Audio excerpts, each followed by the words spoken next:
Salut les winners, c'est Maxou de Séducation et pour toi j'aurais une question. Est-ce que ça t'est déjà arrivé de te demander comment faire pour toujours savoir quoi dire dans une conversation avec une femme? Tu as parfois du mal à trouver les mots juste pour communiquer et à interagir avec les filles. C'est justement ce qu'on va voir dans cette vidéo, comment avoir toujours quelque chose à dire grâce à 10 astuces. Allez, c'est parti. Première astuce, développer sa culture générale. En ayant une culture générale solide, assez vaste, assez riche, ça te donnera un atout indéniable dans le domaine de la communication avec les autres et donc avec les femmes. Donc renseigne-toi, sois curieux sur divers sujets qui touchent à différents domaines disciplinaires. Mais vraiment, sois curieux, touche un peu à tout, renseigne-toi un peu partout sur Internet, les magazines, lis les journaux pour avoir un maximum de connaissances sur l'actualité notamment. Comme ça te permettra de rebondir sur les propos de la personne en face de toi si elle est amenée à parler d'un sujet qui fera écho à ce que tu auras lu quelque part, par exemple. Deuxième astuce clé, tu dois acquérir des connaissances facilement. Le livre, pour commencer. Donc c'est pour ça que je t'encourage à lire quotidiennement. Donc que ce soit vraiment des magazines, des revues, la presse, des articles constructifs. Tu peux aussi utiliser les réseaux sociaux informatifs. Tu peux aussi utiliser sur ton portable des applications mobiles. De nos jours, il y en a des centaines, voire des milliers, qui te permettront de te cultiver facilement en quelques clics. Tu peux aussi accéder, grâce à Audible, par exemple, des livres audio, des livres numériques sur une tablette, par exemple. Ce que je te conseille de faire, si tu veux vraiment débuter dans la lecture, c'est de lire au moins un livre par mois. Personnellement, je suis à un livre par semaine. En moyenne, ça dépend de l'épaisseur du bouquin, mais je te conseille vraiment, au minimum, de lire un livre par mois. Sachant que plus de la moitié des Français lit en moyenne même pas un livre par an. C'est dire la misère dans ce monde. Donc tu dois vraiment te fixer un objectif de lire au moins un livre par mois. Troisième astuce, tiens-toi au courant de l'actualité. J'en parlais brièvement tout à l'heure lors de l'astuce numéro 1. Tu dois vraiment garder contact avec l'actualité, avec ce qui se passe dans le monde actuellement ou dans ton pays. Ainsi, tu ne seras pas exclu des échanges collectifs. Tu pourras vraiment te sentir inclus à la conversation pour savoir de quoi ça parle. Si vous parlez d'un sujet que tu as entendu à la télévision, à la radio ou que tu as vu dans un journal, eh bien tu pourras rebondir dessus et t'intégrer à la conversation. Et ça montrera à tes ou à ton interlocuteur que tu as de l'intelligence rationnelle, donc de la culture générale. Quatrième astuce, sois attentif au contexte. Le contexte va te servir d'appui pour la conversation. C'est-à-dire que tu dois vraiment exploiter l'environnement dans lequel tu es. Sois imaginatif, sois créatif. Et là encore, sans tomber dans les excès. Cinquième astuce, utilise des éléments communs.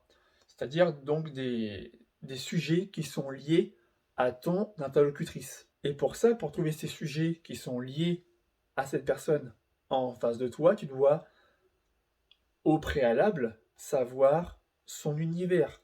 Trouver donc vos points communs, des intérêts en commun. Plus vous aurez de points communs, plus vous aurez ce lien de complicité qui sera solidifié, renforcé par la conversation. Jouer sur les points communs, c'est idéal pour fluidifier la conversation, la rendre dynamique. Et puis, sur le long terme, vous pourrez parler de vos amis en commun si vous en avez. Et à partir de là, comme on a tendance à rechercher des personnes qui nous ressemblent, je le rappelle l'adage, hein, qui se ressemble s'assemble, vous aurez tendance à rechercher inconsciemment des personnes similaires, des personnes qui vous ressemblent. Sixième astuce, utilise ton interlocuteur comme support. Et pour ça, tu vas lui poser des questions. Et quand tu poses ces questions à ton interlocuteur ou interlocutrice, tu dois utiliser tes yeux, l'œil du lynx et tes oreilles pour écouter les propos.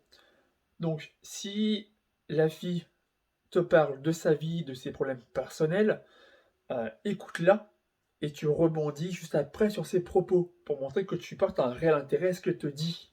Mais vraiment, sois en écoute active, laisse l'autre personne combler les vides. Si tu as peur des blancs dans la conversation, si tu laisses la fille à ta place, si elle est vraiment investie dans ce qu'elle te dit, elle comblera les blancs. Et puis, s'il y a des blancs dans une conversation, ce n'est pas non plus la fin du monde. Tu dois vraiment être en mode écoute active pour gagner la sympathie de la personne en face de toi. Septième astuce, du coup, ça fait le lien avec l'astuce numéro 6, sois en écoute attentive. Écoute attentivement les propos de la fille. Rebondis ensuite sur ses propos, donc tu rebondis sur ce qu'elle te dit pour montrer voilà, que tu t'intéresses vraiment à ce qu'elle t'a raconté. Et pour ça, tu utilises ton langage non verbal. Et pour ça, le meilleur moyen de montrer ton intérêt en utilisant le langage verbal, c'est d'utiliser ton regard. Donc, quand elle te parle, tu la regardes dans les yeux. Ainsi, tu la mets vraiment en confiance. Tu n'installes pas de malaise dans la conversation. Huitième astuce, reformule ses propos. Donc là encore, il y a un lien avec l'astuce précédente. Sois vraiment dans la reformulation des propos de la fille en face de toi pour montrer que tu as bien compris l'idée qu'il y avait derrière ces propos. Concrètement, tu retranscris simplement les propos des autres en faisant une sorte de résumé mental. Tu vois, là, tu mélanges un peu les éléments, les informations que ton cerveau a enregistrées lors de l'écoute active, et après, tu reformules ces propositions. Astuce numéro 9, gagne en confiance en toi en sachant dédramatiser la situation. Quand on ressent du stress, quand on est anxieux face à une fille qui nous plaît en conversation, on a souvent difficulté à gérer ce stress. On a toujours des gestes parasites, notamment au niveau du langage corporel, le langage non verbal, avec les rires nerveux, le regard fuyant, les mains qui se... On ne sait pas quoi faire de ses mains qui se baladent un peu partout. Et ça montre que tu n'as pas confiance en toi, que tu dramatises le dialogue, surtout pour les plus timides. Les timides accordent une trop grande importance au dialogue. Au contraire, vous devez vraiment souffler un bon coup et dédramatiser la situation. Apprenez vraiment à vous accepter et à lâcher prise sur la perfection.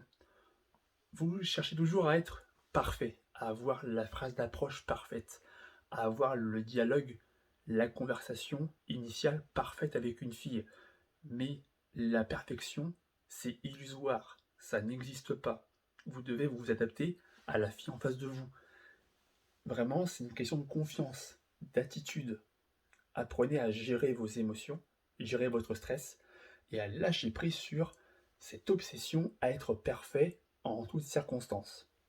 Et enfin, dixième et dernière astuce, ne plus craindre le regard des autres.